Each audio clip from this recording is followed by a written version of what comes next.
Hi everyone, thanks for checking out our channel today. Alright, today we're going to make strawberry jam. We were gifted just yesterday 2 gallons of strawberries, and then my kids went out into our garden and they picked a gallon of strawberries, so we have a total of 3 gallons of strawberries to do something with today. Alright, earlier this week we were given a gallon of strawberries and I got 2 quarts of strawberry jam and 1/2 pint of strawberry jam ready to go and be put into the pantry. And we have a goal to get 12 quarts put up for the year, and then anything after that will be made into the smaller jars, the 1/2 pint jars, and those will be gifts for people.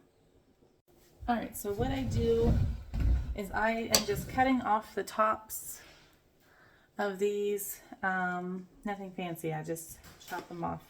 All the strawberry tops we save for our bunnies.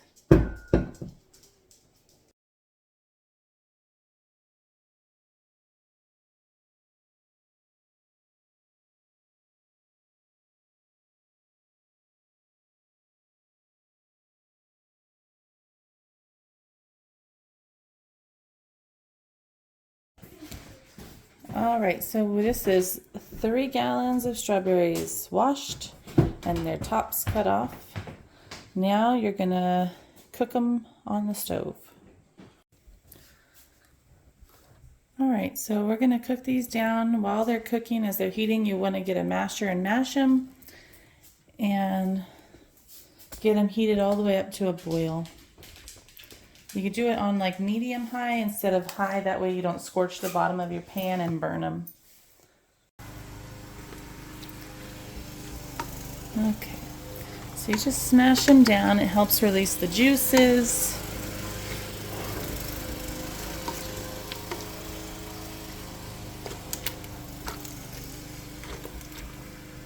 And you just keep doing that.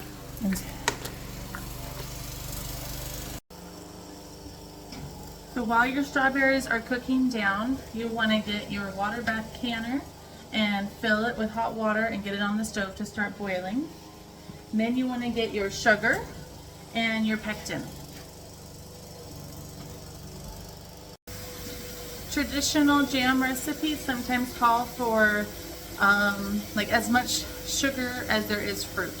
So if you are putting 4 cups of sugar, sometimes you'll use 5 or 6 cups of sugar, so sometimes it's even more than the fruit. I learned about the Pamonas Pectin last year and started using it, and I really like it.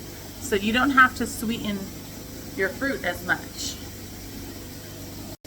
With the Pamonas Pectin, each box comes with a package of pectin, but also with calcium powder, and so the calcium powder, you mix the jar of it, and that is what gives you the gelling power, and it helps your jam to set.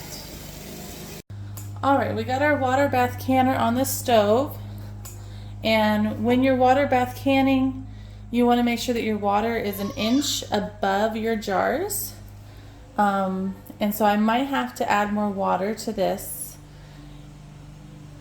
but it's something that you want to keep in mind when you're filling your container.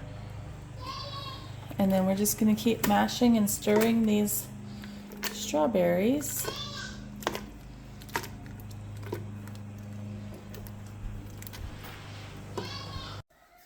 Okay, the Pamona's brand also has a cookbook, so if you're wanting to make low sugar or sugar-free recipes, they have all kinds of recipes in the cookbook. They also give instructions for how to convert your favorite jam recipes and make it with lower sugar. So our daughter Elizabeth has type 1 diabetes, so we're trying to overall have less sugar in our lives, and we've really enjoyed using these. So I'm going to show you how to make the strawberry jam using Pamonas today. Alright, when you open your box of pectin, There is an instructions sheet and recipe sheet. Then this is your pectin, the big envelope, and there's a little envelope, and this is calcium. So the calcium, it tells you here how to mix it. Put a half a teaspoon of calcium powder in a half a cup of water in a jar, and then you shake it up. And you use this. This is good for multiple recipes. Each box here makes at least 2 to 4 recipes. So, and you can just put this in your fridge and save it for when you have leftovers. All right, so we've mashed down our strawberries, and because I'm not sure how much it actually made, I'm gonna measure it first just to make sure that I use the right amounts for the recipe. So I'm gonna get the strawberries poured into here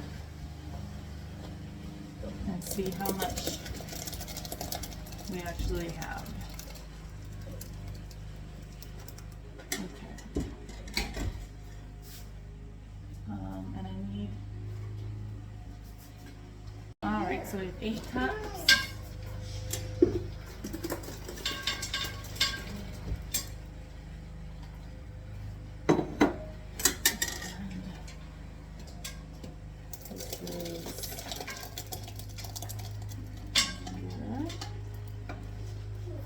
So yeah, 16 cups.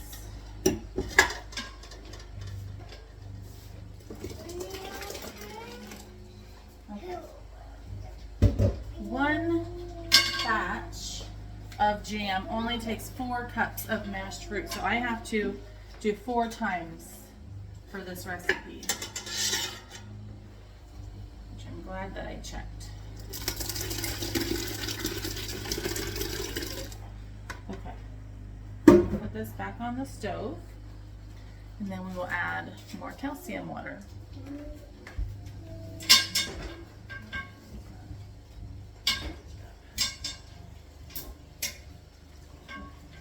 So Alex,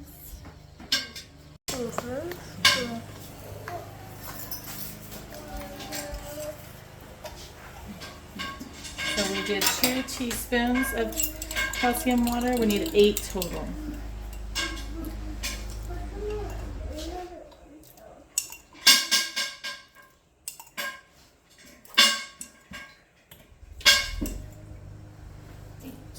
And we stir that in. And we want to just let it get to a boil.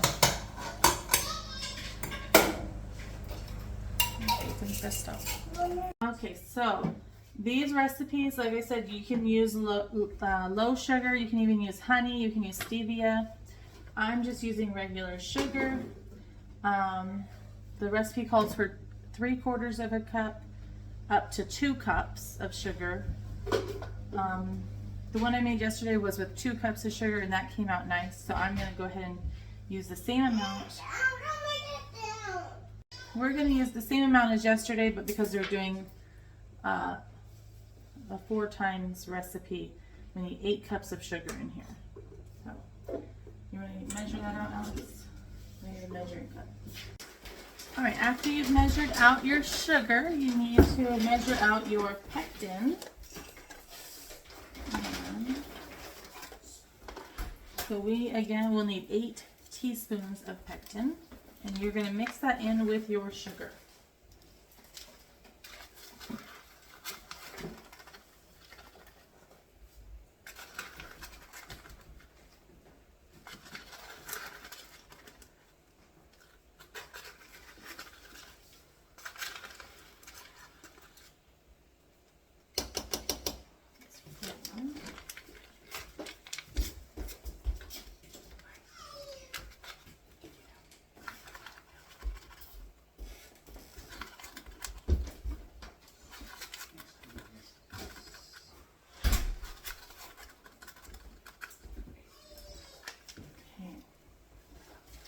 Get that all stirred in, thoroughly mix it in with your sugar. If you don't thoroughly mix it in, the pectin will kind of make clumps in your jam.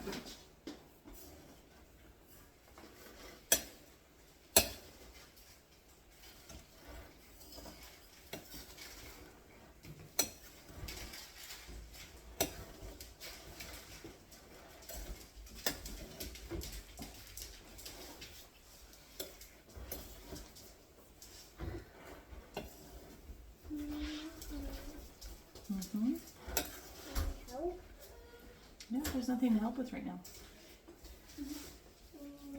Okay. Yeah, a little higher. Alright, so you want this to get to a full boil like this. And then you're going to stir in your sugar mixture. Sugar and pectin mixture. So let me get that.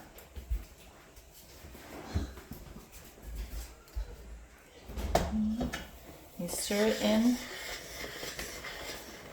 vigorously to help get it all mixed in. Help the sugar dissolve. And then after it's mixed in, you're going to bring it to a boil again.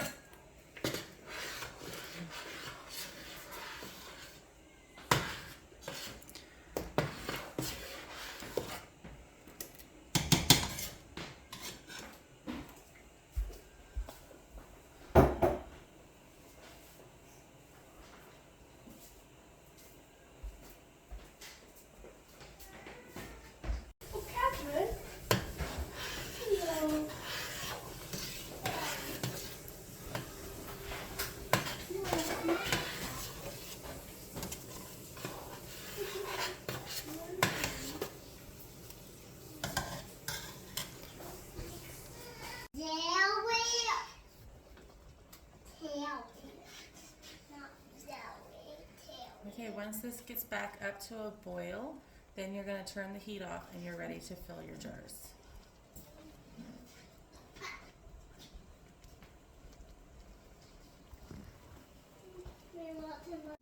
So when you're filling your jars, you want to have your funnel and ladle, and you just scoop your jam into your jars.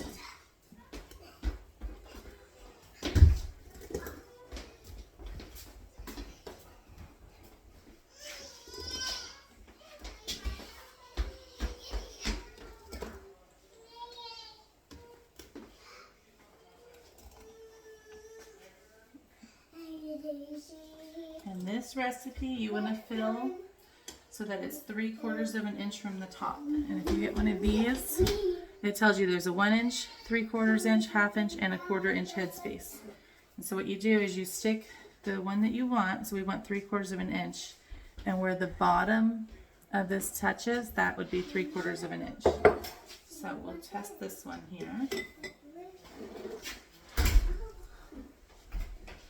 So it's not quite touching.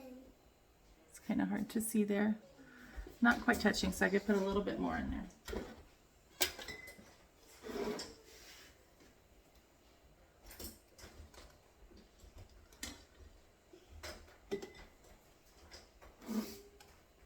And that is touching. Okay. Fill up all of our jars.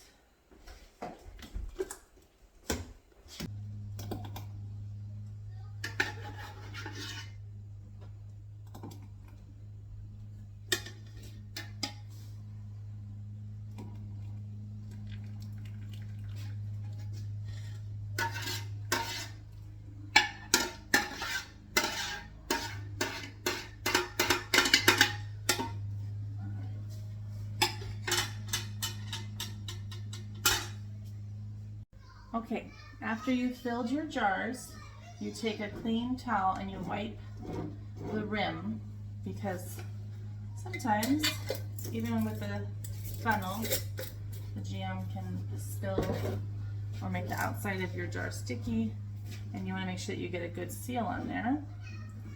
So, you wipe it, and then you get your lid. You put the lid on and the ring on, and you just finger tighten it. You're not going to be doing it super tight.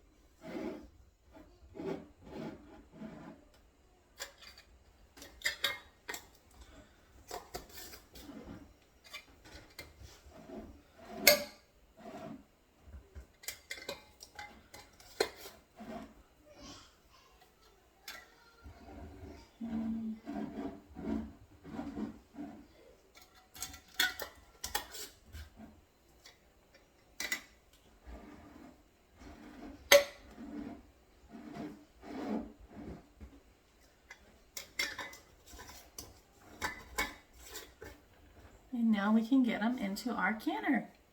This is your jar lifter, and my racks actually fell down. So I'm just going to lift them up. There we go. What you do, can you see this over here? Can you see me or not? Yeah. Okay. What you do is you take your jar lifter and you grab a jar, you lift it up, and you set it in. Come closer to this so you can see the big one. And so right now the water is not above the jar, but with the weight of all the other jars, as I put them in, it'll start going above. And you just go all the way around.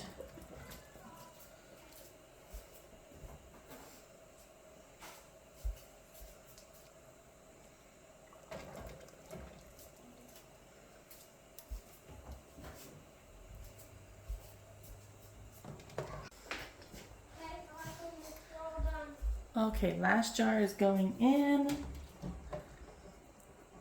And that is really full. I'm gonna have to remove some of that water. Okay, so we are gonna have these in the water bath canner for 10 minutes, boiling for 10 minutes. If you are over 1,000 feet, you're gonna add 1 minute more for every 1,000 feet above sea level. And so we are just under 1,000 feet. So we only have to boil it for 10 minutes. All right, it's been 10 minutes, and so these are done. We're gonna turn the water off, and we'll go ahead and lift them over to the counter. You wanna make sure you put them on a dry towel, not directly on the countertop, because that temperature difference can break your jars.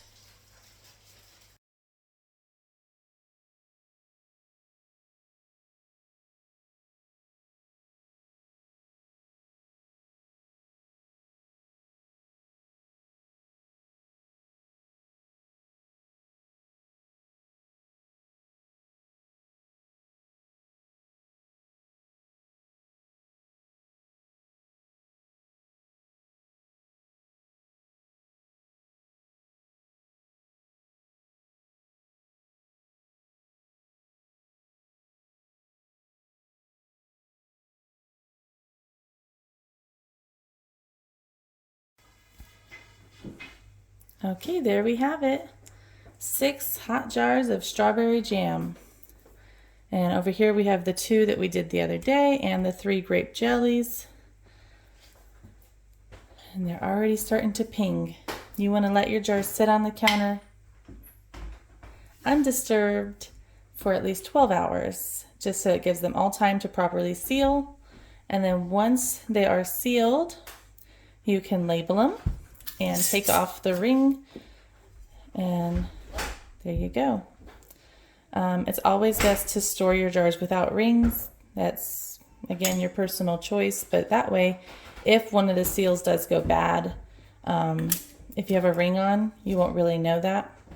So if you don't have the ring on, then you'll be able to see easier if your seal breaks.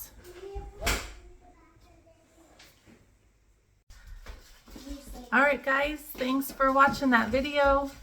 Let me know if you try the Pamonas Pectin or any other strawberry recipes that you have, because we are still picking more every day right now, and I'm so excited. So, all right, I'll talk to you next time.